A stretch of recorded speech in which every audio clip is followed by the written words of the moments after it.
Hello there, welcome back to War Thunder, and today I want to present you the MBK-161 1944. It's an end of the line ship. It is a battle rating 3.0, rank 2 armored patrol boat.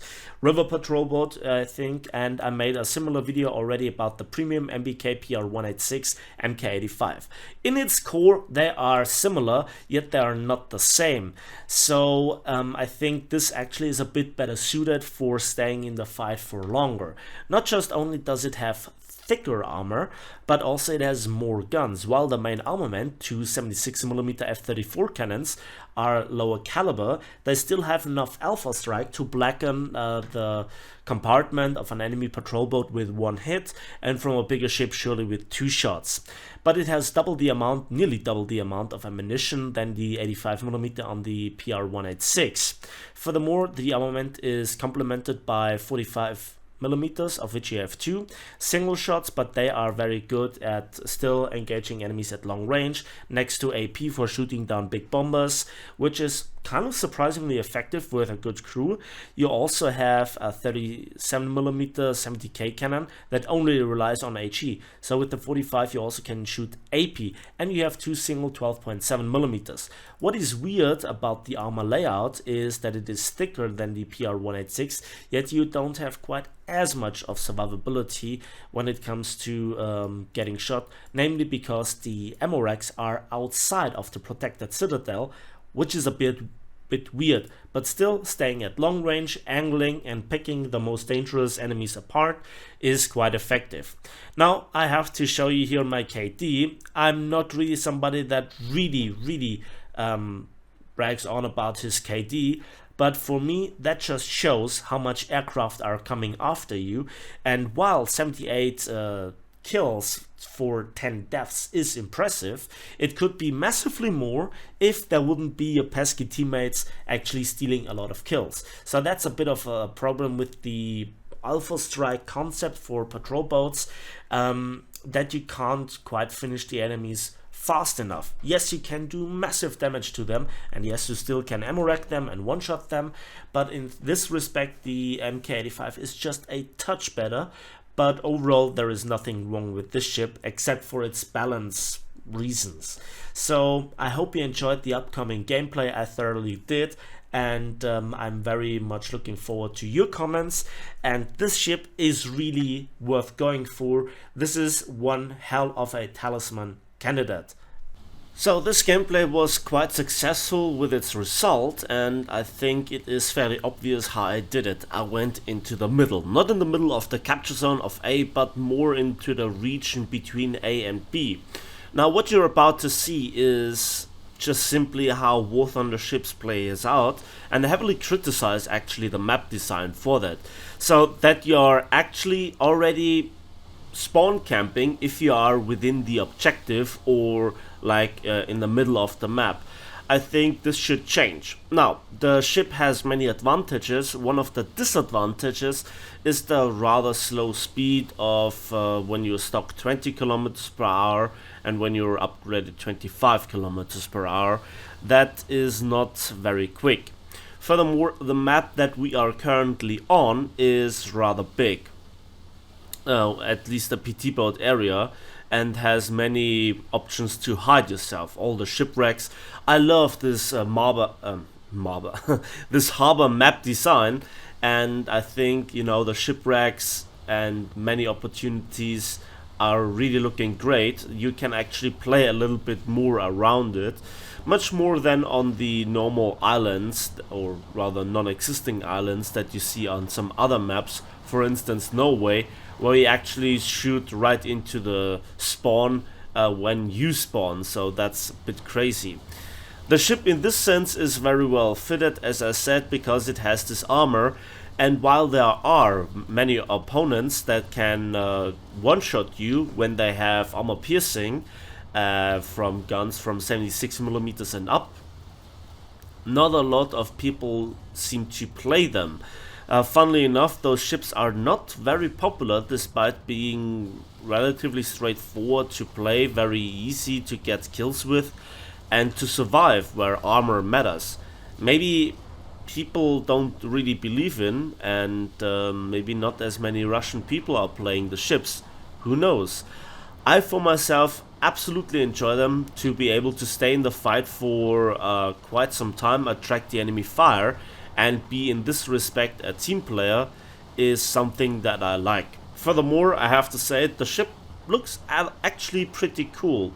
The long shape of it, and then also the bow section, which is quite funny. It reminds me a little bit about the Atlantic bow on some of the German battleships of World War II, such as the Scharnhorst and after the retrofit, and also the Bismarck, of course. That actually looks really nice. And while I was talking and rambling on, we slowly make our way into the middle of the map. You could see there are many targets, and there is some quite intense firefight going on A. And I am just, yeah, my trigger fingers are itching. I want to get in the shots. The first candidate is here, this patrol boat. And it looked like a massive overlead, but as it turns out, that was quite good. And first we hit the bow, then we hit the bridge with the torpedo tubes, and then we hit the rear section, but the middle section is undamaged. This is the drawback of Alpha Strike concept, I'd say. So while you are very effective at actually killing ships, especially the bigger American Alco patrol boats or the 165 feet ones, you know, those who look like big fish trawlers, you have the firepower, you have the Alpha Strike, you can single fire, you can shoot with armor piercing through the bow and still do then damage to the middle compartments. The ship has the firepower and the versatility, all the necessary tools. Here we can see an example, a single shell hitting the rear compartment and blackening it. So that was close, a shame that I couldn't hit the other two sections. Aiming over objectives is rather difficult, so there is that. There is either an S100 or S38, I never can distinguish them. However, as you can see, that we got the good hits in. Can we finish him off? Come on. Yes, there we go. So, good kill. And now I'm in position, and then the wreck actually rams here this American trawler, and that was quite unfortunate that he was kicked out of position. I now have the flank. The question is, can we finish him off with a single hit in the stern? Yes, we can. So that was really cool. That was a PC-451. So it's this kind of American bigger ships, like the one that I'm also shooting here, and some of the Russian river patrol boats in particular, also SF-40 Leichte, which are, you know, the arch nemesis of any normal regular PT boat. You just can gun them down from further range, you can outrange anything. At close quarters you still have the DPM of your 37 and your 245s. So the ship is very well suited. The only thing that it really misses are torpedoes, but I don't think that you need them anyways. Another drawback of the ship is actually that the 76mm can't really fire forward directly, so you also have to angle always a little bit, but I don't think that this is much of a problem because intuitively you always aim also with the two guns. One further idea that really this ship together with destroyers and cruisers promotes is the concept of multi-controlled ships, so that you have multiple people controlling various different sections of the ship. You have a captain that actually steers the damn thing, and then you also have a gunner for the main batteries and an anti-aircraft officer, let's put it that way. So that is already place for 3 people. You could exaggerate it, especially for destroyers and cruisers. Also give the command to torpedoes to a single person, although that being a rather boring job. But you know, the principle is there. It's still a beta, it's still a concept that could be tested. I would be thoroughly interested in it. how it plays out, because as we'll see from now on, there will be a hell of a lot of aircraft in the air. And if it wouldn't be for my good cruise skills, my good auto gunners, I'd be dead 3 times over. By the way, I mostly died to aircraft, and I think that was really, really annoying. So it is actually a ship beta, but it is like with the tank beta back in the days, very amusing, you know, as far as amusing goes, how many aircraft are there actually in the air. I know, because ships are limited to only 3, people want to enjoy here sitting in an aircraft, torpedoing or bombing a ship. But if you are on the receiving end, if you really want to make your play, if you are going here for the objective and you want to be effective in helping your team in killing the enemies, they're coming for you big time, for the revenge kills, for just the memes and the lols. And I think when you have a ship like this one that has 20,000 silver line repair cost, and the first thing that you hear is the whistling of a bomb, because you didn't get a proper warning that an aircraft is directly coming for you, you didn't hear the aircraft itself, and just randomly explode. Especially outrageous is that the mechanics from Tank RB was not overtaken, where aircraft just would explode if their bomb actually explodes too close. So that is kind of annoying as well. So as we can see with the gameplay, now I'm slowly getting into the rhythm with it. I killing the ships on site. There where I'm looking right now, that's the edge of the island that actually covers the spawn, the further spawn for patrol boats. There are no destroyers in here, and I think that is strong gameplay, strong map design. And yeah, there you can see I couldn't face forward, I have to turn the ship, and overall from now on it's just water splashes everywhere, it's just fire in all directions. You could see I drive here a little bit backward, that helps me a little bit with aiming, but also not to overextend here. I try to hold the line here, I try to stay between A and B. Currently we have now 2 out of the 3 capture zones, so we are in a good way. So far, in terms of only the results, the gameplay is good. 2 aircraft kills, 7 PT boat kills, make that 3 aircraft. I really love those auto gunners. That's already a double ace. From now on, I actually want to make sure that I survive, but I also still stay in the game. Again, the aircraft are the factor that you cannot really calculate, where you can't really angle against. And I think this is something that is just a bit too much at the moment. Too many aircraft, then this ship by itself has too many guns, is too effective. Nice ghost shell, Skychen, and nice aiming system. But also the armor is a bit much for 3.0. Remember, if you look at the 2.0 ships, you will mostly face them, and they don't have too much fun. Another aircraft and another armor piercing, this time exploding the MBK from this bow-in ship, and we immediately switch back to high explosive. So the right choice of ammunition for the right opponent is also very important. How big should the ratio be of high explosive and armor piercing for the main guns? Well, basically, I think that nearly 3/4 should be HE, 1/4 should be AP, and your primary shell should be HE. Now you can see, I know that there is the single fire option, aka the range finding shot, but very often shells just don't leave the barrel, yet I lose ammunition.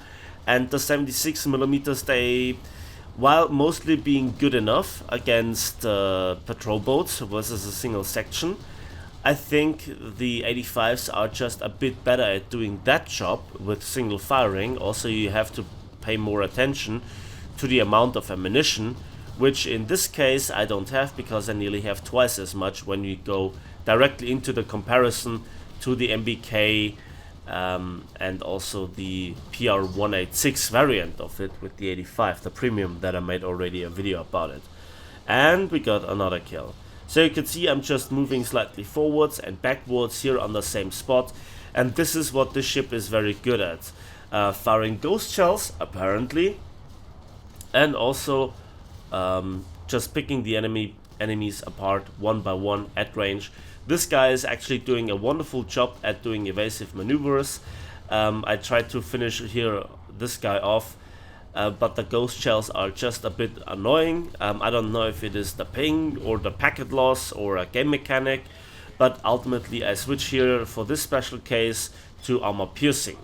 Now, many people will rightfully say so, like, well, just shoot torpedoes at the damn thing. Yes, that is correct, but I see them coming. I see the white lines on the ocean. I prepare for this, and I'm more maneuverable than here the SF-40 Leichte or Schwere, so I can actually dodge it. And I even can manage to dodge them quite regularly with my SF-40 Leichte and Schwere. Now, the question is, do the Germans have here quite the same capabilities with the AFD-1, AFD-3, and also the MZ-1, and maybe also the SF-40 Schwere? The answer is no. So, to talk here about the SF-40 Schwere, it actually is very unstable in anything but very calm waters. Then the gun mountings are very easy to hit and take out because the armor is thin. Then it doesn't have any sort of armor piercing, and you don't have too many secondaries to back it off. So I mean, the 220mm are not bad, but you kind of lack the very same. Then the AFD-1 and 3 as well as the MZ-1, they barely have any meaningful armor.